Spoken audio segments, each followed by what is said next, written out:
پروردگار میں وہی بچہ ہوں جسے تو نے پالا ہے، میں وہی جاہل ہوں جسے تو نے علم دیا ہے، میں وہی گمراہ ہوں جسے تو نے ہدایت دی ہے،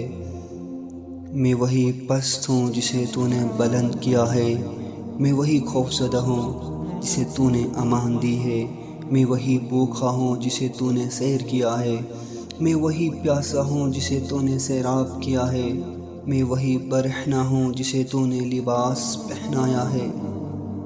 میں وہی فقیر ہوں جسے تو نے غنی بنایا ہے، میں وہی ضعیف ہوں جسے تو نے قوت دی ہے، میں وہی ذلیل ہوں جسے تو نے عزت دی ہے، میں وہی مریض ہوں جسے تو نے شفا دی ہے، میں وہی سائل ہوں جسے تو نے عطا کیا ہے،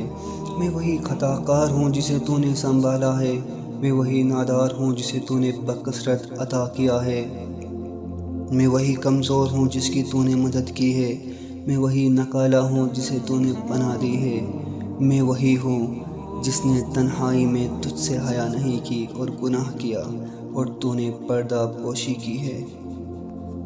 پروردگار اس وقت میرے حال پر رحم کرنا جب میں بستر مرگ پر ہوں، احباب کروٹیں بدلوا رہے ہوں، اس وقت رحم کرنا جب تخت غسل پر ہوں اور ہمسائے کے نیک افراد غسل دے رہے ہوں، اس وقت کرم کرنا جب میں تابوت پر اقربا کے کاندھوں پر ہوں، اس وقت مہربانی کرنا جب تنہا قبر میں وارد ہوں، اور پھر اس نئے گھر میں میری غربت پر رحم کرنا تاکہ تیرے علاوہ کسی سے مانوس نہ ہوں۔ میرے مالک، تو اگر مجھے میرے حوالے کر دے گا تو میں ہلاک ہو جاؤں گا۔ میرے اللہ، ہماری برائیوں کو اپنے رحم و کرم کے ذریعے درگزر فرما۔ ہماری کون سی جہالت ہے جو تیرے کرم سے زیادہ وسیع ہو جائے، اور کون سا زمانہ ہے جو تیری مہلت سے زیادہ طویل ہو جائے۔ تیری نعمتوں کے مقابلے میں ہمارے اعمال کی کیا قیمت ہے، اور تیرے کرم کے سامنے ہم اپنے اعمال کو کیا شمار کریں۔